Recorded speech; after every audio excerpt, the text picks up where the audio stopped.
তো হ্যালো বন্ধুরা, কেমন আছো সবাই? আশা করি সবাই ভালো আছো। তো আজকে চলে এসেছি আমি আবার নতুন ভিডিওর সঙ্গে। আজ আমি আপনাদের এক রাজার গল্প শোনাতে চলেছি, যার নাম শুনলেই সত্য, ন্যায় ও আত্মত্যাগের কথা মনে পড়ে।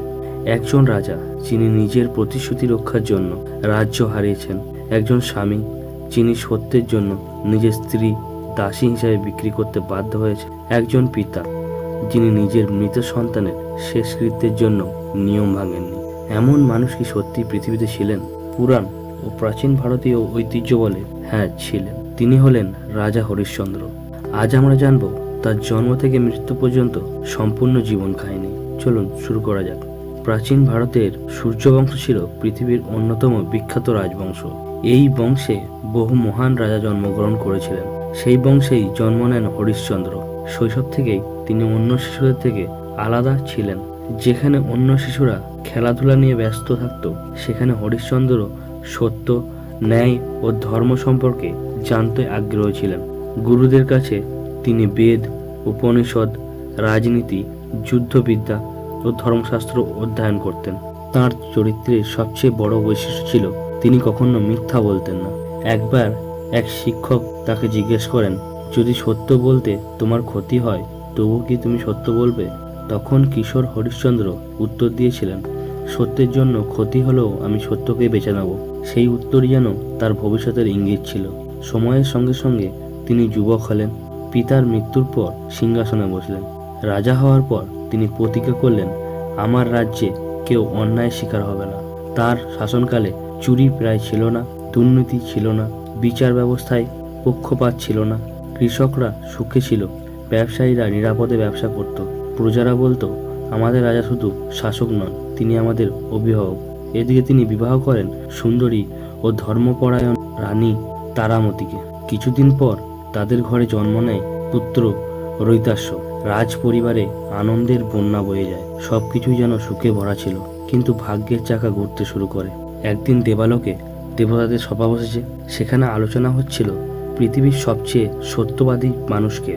দেবতারা বললেন, রাজা হরিশ্চন্দ্র।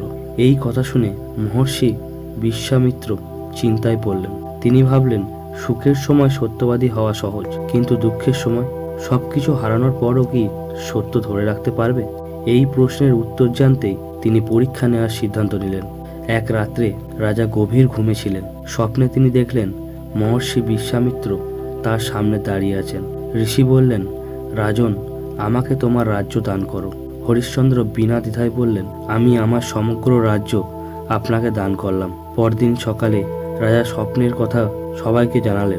কিন্তু ঠিক তখনই রাজসভায় উপস্থিত হলেন বিশ্বামিত্র। তিনি বললেন, রাজন, আমি আমার দান গ্রহণ করতে এসেছি। সারা সভা স্তব্ধ হয়ে গেল। মন্ত্রীরা বললেন, এটা তো স্বপ্ন ছিল। কিন্তু হরিশ্চন্দ্র বললেন, স্বপ্নে দেওয়া প্রতিশ্রুতিও আমার কাছে সত্য। এবং তিনি তার সমস্ত রাজ্য ঋষিকে দান করে দিলেন। বিশ্বামিত্র বললেন, দান সম্পূর্ণ হয় না দক্ষিণা ছাড়া। রাজা অবাক হলেন, কারণ তিনি ইতিমধ্যেই সবকিছু দিয়ে দিয়েছেন। তবুও তিনি কথা দিলেন দক্ষিণা দেবেন। ঋষি সময় দিলেন এবং শুরু হলো জীবনের সবচেয়ে কঠিন যাত্রা।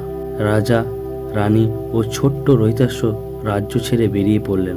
যে মানুষকে একসময় হাজার হাজার সৈন্য পাহারা দিত, আজ তিনি খালি পায়ে পথ হাঁটছেন। প্রজারা কাঁদছিল, কেউ বলছিল, মহারাজ আমাদের ছেড়ে যাবেন না। কিন্তু হরিশ্চন্দ্র শুধু বললেন, সত্যের পথ কখনো ছাড়া যায় না। অনেক চেষ্টা করেও দক্ষিণার অর্থ জোগাড় হলো না। তখন রাজা জীবনের সবচেয়ে ভয়াবহ সিদ্ধান্ত নিলেন। তিনি নিজের স্ত্রী ও পুত্রকে বিক্রি করলেন। এই দৃশ্য ছিল হৃদয় বিদারক। রৈতাস্য বাবার হাত ধরে কাঁদছে, তারামতির চোখে অশ্রু।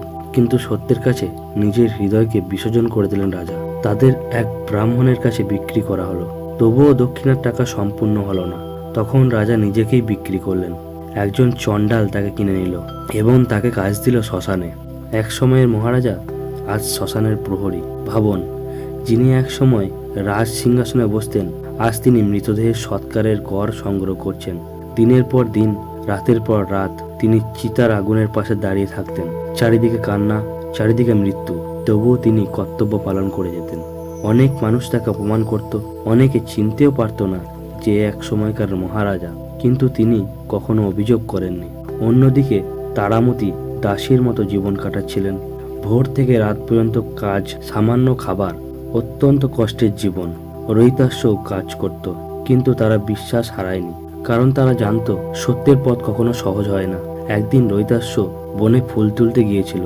হঠাৎ একটি বিষধর সাপ তাকে দংশন করলো। সে মাটিতে পড়ে গেল। কিছুক্ষণের মধ্যেই তার মৃত্যু হলো। তারামতি ছুটে এসে দেখলেন তার একমাত্র সন্তান নিথর হয়ে পড়ে আছে। একজন মায়ের পৃথিবী যেন মুহূর্তের মধ্যে ভেঙে গেল। আকাশে মেঘ, চারিদিকে নিস্তব্ধতা। তারামতি নিজের মৃত সন্তানকে নিয়ে শ্মশানের দিকে হাঁটছেন। শ্মশানে দাঁড়িয়ে আছেন হরিশ্চন্দ্র। তিনি স্ত্রী ও সন্তানকে চিনতে পারলেন। তার বুক ফেটে যাচ্ছিল, কিন্তু কর্তব্যের সামনে তিনি নিজের আবেগকে স্থান দিলেন না। তিনি বললেন, কর দিতে হবে। তারামতি কাঁদতে কাঁদতে বললেন, আমার কাছে কিচ্ছু নেই। রাজা বললেন, নিয়ম সবার জন্য সমান। এই দৃশ্য দেখে দেবালোক পর্যন্ত কেঁপে উঠেছিল। তখনই আকাশে এক অলৌকিক আলো দেখা দিল। দেবরাজ ইন্দ্র, মহর্ষি বিশ্বামিত্র এবং অন্যান্য দেবতারা উপস্থিত হলেন। বিশ্বামিত্র বললেন, হে রাজন, এ ছিল তোমার পরীক্ষা। তুমি সত্য থেকে এক চুলও বিচ্যুত হওনি। দেবতারা তার প্রতি শ্রদ্ধা জানালেন। দেবরাজ ইন্দ্রের আশীর্বাদ করলেন। অলৌকিকভাবে রৈতাস্য আবার জীবিত হয়ে উঠল। তারামতি আনন্দে ছেলেকে বুকে জড়িয়ে ধরলেন। হরিশ্চন্দ্রের চোখে অশ্রু। বহু বছরের কষ্টের অবসান হলো। দেবতারা তার হারানো রাজ্য ফিরিয়ে দিলেন। প্রজারা আনন্দে আত্মরা হয়ে গেল। সারা রাজ্যে উৎসব শুরু হলো। আবার ন্যায় ও সত্যের রাজত্ব প্রতিষ্ঠিত হলো। বন্ধুরা, রাজা হরিশ্চন্দ্র আমাদের শেখান, সত্যের জন্য লড়াই করা কখনো সহজ নয়।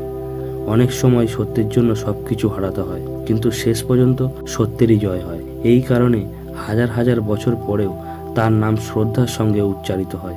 তিনি শুধু একজন রাজা নন, তিনি সত্য, ধর্ম ও আত্মত্যাগের জীবিত প্রতীক। সত্যমেব জয়তে, সত্যেরই জয় হয়।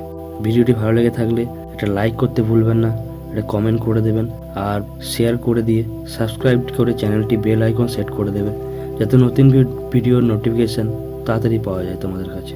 ধন্যবাদ। আজকের জন্য এটুকুই। পরের ভিডিও আসবে খুবই তাড়াতাড়ি। ততক্ষণ অবধি ভালো থাকো, সুস্থ থাকো। ধন্যবাদ।